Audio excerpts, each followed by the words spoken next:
जगन्नाथ स्तोत्र. नीलाचल निवासाय नित्याय परमात्मने बलभद्र सुभद्राय जगन्नाथाय नमः. याचा अर्थ की जो भगवंत नीलाचल म्हणजे पुरीमध्ये निवास करत आहे, जो शाश्वत आणि परमात्मा परमेश्वर आहे, आपल्या मोठ्या बंधू बलभद्र आणि बहीण सुभद्रासोबत भगवान जगन्नाथाला मी कोटी कोटी प्रणाम करत आहे. आज रथयात्रा 27 जून म्हणजेच आषाढी शुक्ल द्वादशी ह्या दिवशी असते. ही रथयात्रा जगन्नाथांची सर्वस्व म्हणजे सगळीकडे उत्सव हा साजरी केला जातो, पण त्यांचे मूळ स्थान म्हणजे पुरी ओडिसा इथे हा साजरा केला जातो. आज मी अहमदाबादच्या जमालपूर जगन्नाथ मंदिरमध्ये ह्या उत्सवानिमित्त मी आले आहे आणि इथे मी पाहिले हत्तीवर बघा जगन्नाथाचे चित्र काढले आहेत. खूप आनंद होत आहे. ह्या सर्व उत्सवाचा उल्हासच वेगळा आहे. आकाशात तुम्ही पाहू शकता किती सूर्य छान सुंदर चमकत आहे. त्याचबरोबर सगळे ह्या उत्सवानिमित्त सेवेमध्ये लागलेले आहेत. इथले हत्ती पालखीसाठी तयार होत आहेत आणि त्याच प्रभू जगन्नाथ हे विश्वाचे नाथ आहेत, हे आपल्या सर्वांनाच माहीत आहेत. तर त्यांचं एक भजन मला आत्ता या क्षणाला आठवत आहे, ते मी तुम्हाला ऐकवत आहे. जगन्नाथ तू में परम ब्रह्म, जगन्नाथ तू में परम ब्रह्म, जुगे जुगे सत्य सनातन, जुगे जुगे सत्य सनातन, भगवता साड तुम्ही परवान, पुरण प्रसिद्ध सर्वोत्तम, तुम्ही राम तुम्ही श्याम तुम्ही नारायण, तुम्ही गीता भगवतो तुम्ही पारायण, जगन्नाथ तुम्ही परम ब्रह्म, जुगे जुगे सत्य सनातन.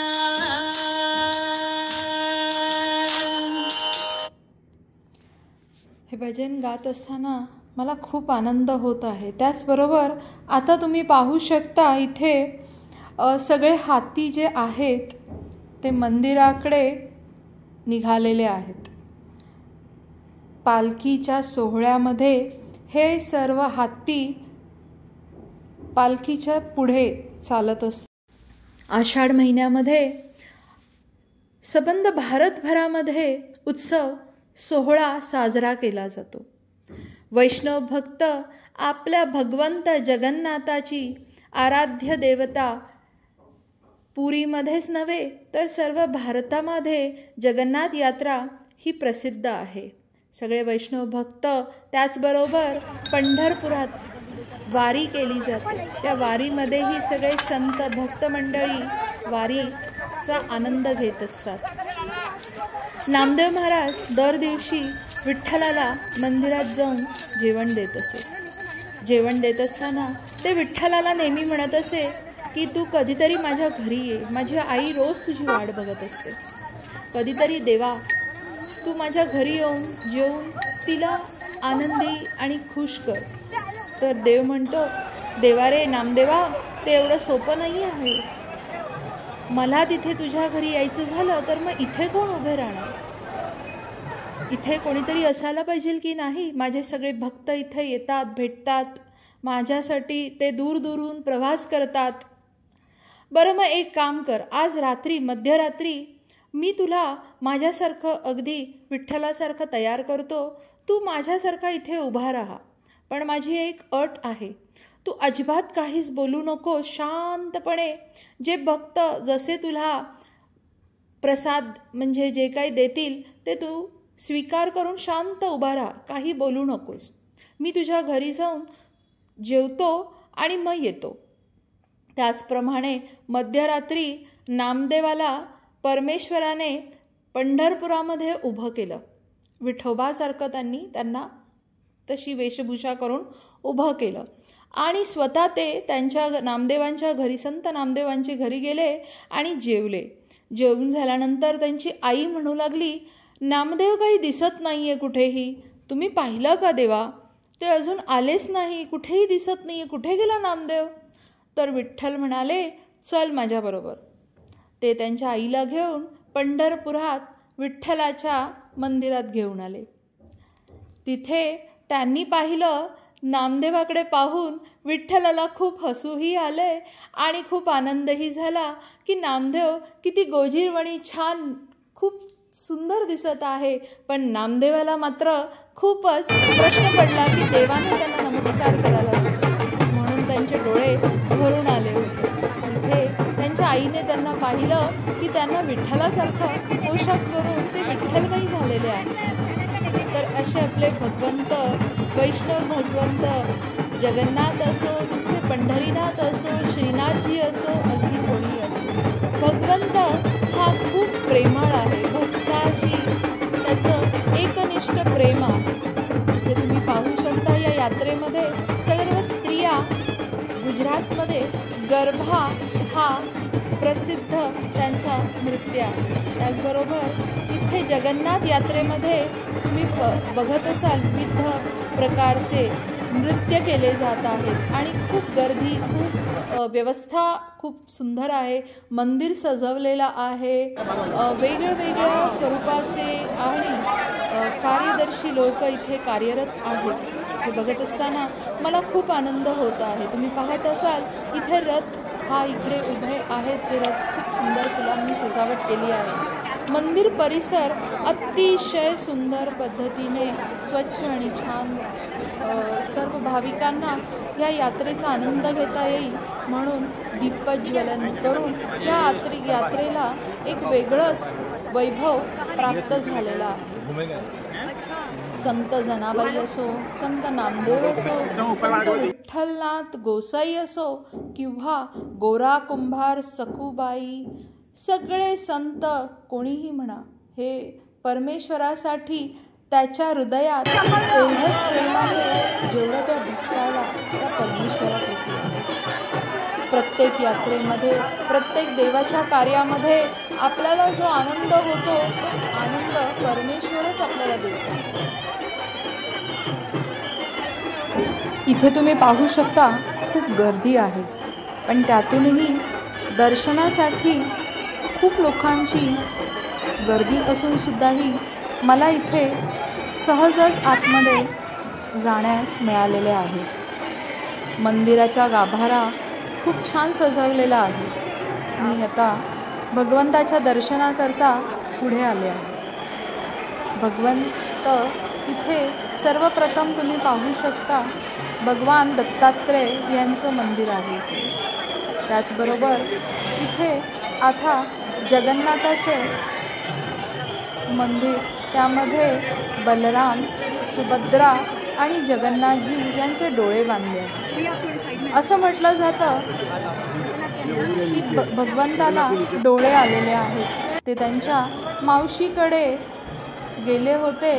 तिकडे त्यांनी अशी मान्यता आहे की खूप सारे जांभूळ खाल्ले. जांभूळ खाल्ल्यामुळे आणि मावशीकडे जाऊन आल्यामुळे त्यांना डोळे आले आणि म्हणून त्यांचे डोळे बांधले गेले आहेत. ते आता रथयात्रा सुरू होण्यापूर्वी पूजा होणार. त्या पूजा, स्नान, सर्व अभिषेक, त्यांची पूजा झाल्यानंतर ते डोळे उघडले जाणार आणि उघडल्यानंतर मग रथयात्रेची सुरुवात केली जाते. तर अशी ही भारतामध्ये जगन्नाथाची अशी मान्यता आणि असे सगळे कहाणी ऐकत असताना मन तृप्त होऊन जातं. तसंच जगन्नाथपुरीमध्ये गुंडीचा मंदिर खूपच प्रख्यात आहे. जगन्नाथ यात्रेमध्ये भगवंत उडीसामध्ये सुद्धा त्याच प्रकारे रथयात्रेत असतात. रथयात्रेमध्ये सर्वप्रथम बलरामाचे रथ असतं, त्या पाठोपाठ सुभद्रा आणि मग जगन्नाथाचे रथ असते. इथे तुम्ही पाहत असाल सगळे दर्शन घेत आहेत देवाचे आणि त्याचबरोबर आता आरतीची वेळ झालेली आहे. बाहेरच्या परिसरात सगळीकडे खूप हाय सिक्युरिटी आणि पोलीस तैनात आहे, कारण कोणत्याही प्रकार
अशी मान्यता आहे की भगवंत भक्ताच्या अधीन आहे आणि भक्तासाठी तो काहीही करायला तयार असतो. जसं भक्त आपल्या भगवंतासाठी त्याचा जीव, त्याचं प्राण, त्याचं आयुष्य समर्पित करून तो भगवंतासाठी भगवंतमय होऊन जातो, तसंच परमेश्वराचं आहे. त्या जगन्नाथाला सुद्धा आपले भक्त खूप प्रिय आहेत आणि असं म्हटलं जातं की भक्ताला कोणी काही बोलले किंवा त्याला कोणी त्रास दिले तर भगवंताला खूप खूप दुःख होतं. म्हणून कधीही कोणत्याही भक्ताला, भगवंताच्या भक्ताला कधीही दुखवू नये असं म्हटलं गेलेलं आहे. कारण तुम्ही भगवंतालाच दुखवत आहात.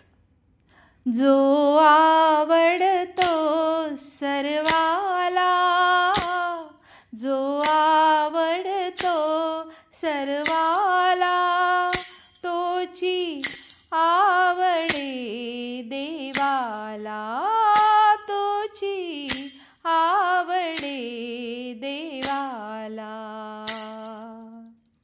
दीन भुकेला दिसता कोणी, घास मुखीचा मुखी घालुणी. दीन भुकेला दिसता कोणी, घास मुखीचा मुखी घालुनी. दुःख नेत्रीचे घेता पिउणी, दुःख नेत्रीचे घेता पिउणी. फुडी पाजर पाषाणाला, फुडी पाजर पाषाणाला, तोची आवडे देवाला, तोची आवडे देवाला. जो आवडतो सर्वाला, जो आवडतो सर्वाला.